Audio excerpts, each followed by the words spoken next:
General for her service. I note that GC Strategy has been prohibited from government contracts for 7 years, and it's that standard, the minimum. As a member of Canada's new government and a new member of Parliament, we will uphold higher standards, Mr. Speaker. Prime Minister Mark Carney on the defense there after a damning report from the government's top watchdog, the Auditor General, who's now completed a big investigation into 9 years of contracts awarded to the company contracted to develop the ArriveCan app. Remember that? It's a COVID-era, much maligned border control app with a price tag that ballooned from $80,000 to almost $60 million. The AG found that the company received 106 contracts from 2015 to 2024. $65 million was paid out to the company, with a max value on those contracts, a maximum value of $90 million. The watchdog also found issues with procurement rules, a lack of evidence all work had been completed, and a failure to ensure everyone working had obtained security clearance. Notably, the Auditor General made no recommendations in the report, saying that the government doesn't need more procurement rules. They just need to follow the ones in place. Conservative leader Pierre Poilievre responded outside the House. Have a listen. Today's Auditor General's report, which I have today in my hands, today's Auditor General's reports, I should say, are a chronicle of Liberal incompetence and an orgy of Liberal waste. We're calling on the government to get our money back. They need to go to GC Strategies and get our money back so taxpayers can be made whole. For more on all of this, we're joined live in studio by the Auditor General herself, Karen Hogan. Hi, Ms. Hogan. Good to have you back here. Hi, thanks for having me. Thanks for making the time. If I could, I want to start, just because it's been a while since all of this happened at the beginning, which is around ArriveCan and primarily GC Strategies. So the contracts to GC Strategies that you largely investigated. What is GC Strategies and why was it contracted by the government? So GC Strategies is an IT staffing company. So they don't do IT work themselves. They find resources to carry out the work that the government would like to have done. So they were the main contractor who was tasked with developing the ArriveCan app. And following that audit report, the House of Commons passed a unanimous motion asking me to go look at all contracts issued by the public service to them over a period of almost a decade. And what I found was what I expected to find. If you remember, after ArriveCan, I issued a report on professional services linked to the firm McKinsey. And at that time, I said I had no reason to believe that the lack of following procurement rules was solely linked to one vendor. And this audit is just confirming that. We have another 31 federal organizations in this audit with contracts with GC Strategies. And what we found is they often ignored or disregarded procurement rules that were in place meant to ensure fairness, transparency, and good value for money. So in layman's terms, when you say that essentially the rules exist, but there's evidence now more widespread that they weren't being followed, like what are some examples of things that they didn't do that they should have? So I'll give you two examples. One is that if they identify that security requirements are needed, that resources need to have a certain level of security clearance because they might have access to sensitive information or sensitive IT systems, that someone responsible to manage that contract should make sure that the resource has a security clearance in place.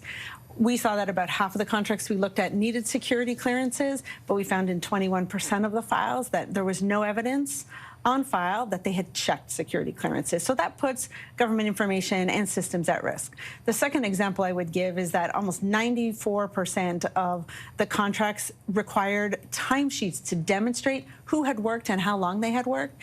And we found that in almost 70% of the case, they didn't gather that evidence that they needed. So they accepted poor documentation or no documentation to really demonstrate who had done what work, and yet they authorized payments. And that just leaves you in a place where you question whether good value for money was actually received. And it's not the first time you're raising that question or providing some context for an answer.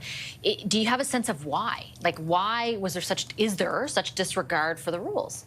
So it's a question I asked myself back during the first work on professional services, and that's why I decided not to issue recommendations here today. I don't believe that the government needs more procurement rules. I think they need to take a step back and make sure that all the rules that are in place are well understood and then that they are being applied. But I also recommend that the government look at whether they could simplify things. Over the years, my office has issued lots of recommendations on procurement. There's the procurement ombuds, there's internal audit groups across the federal public service, and we just keep adding to those rules. And I think it's time to say, are there too many, and can we speed up procurement? And is that a reason that we're seeing the kind of behavior that we're seeing? Have you seen any evidence that the government, excuse me, is taking seriously the problem as you lay it out, insofar as there is an issue in the public service where these rules are being disregarded? Is the government, in your view, doing enough to counter that? So each and every department has to be accountable and responsible for the procurement decisions they make.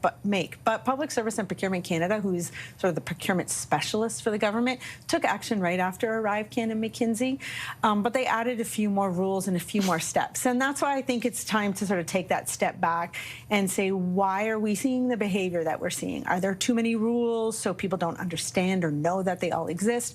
Or in order to serve Canadians better, they're circumventing some of them to speed up the process. You know, what is that root cause? And then you can really make sure that you have the right rules in place. Do you have any sense if the people who are skirting the rules feel there are consequences to doing so?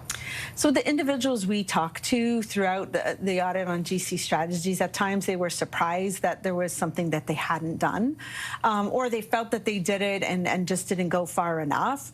You know, the consequences are that when you're given a delegation of authority, especially one where you're allowed to authorize the spending of public funds, if you're not following those rules, the department can take that delegation away and then give you proper training before they give it back. So I'd expect to see that there'll just be a reminder about the basics, what rules are there and why they should be followed. Should there be some political accountability? I found it interesting today that the primary response from the government was essentially like, we're not doing business anymore with this one company, and we've put, you know, a 7-year kind of hold or ban on doing so. Like, does there need to be, and I've interviewed multiple ministers as your reports came out who were in those positions of authority at the time, who responded to me that they were unaware that all of this was going on until, you know, there was reporting on it or your own investigation. Like, do people in political positions need to ask more questions about value for money? Like, is there any evidence that they have been? Well, ministers are typically not involved in day-to-day procurement transactions, right? We did see a minister involved back in the work that we did on McKinsey, but because it was such a large dollar value and the procurement rules required a minister to be involved.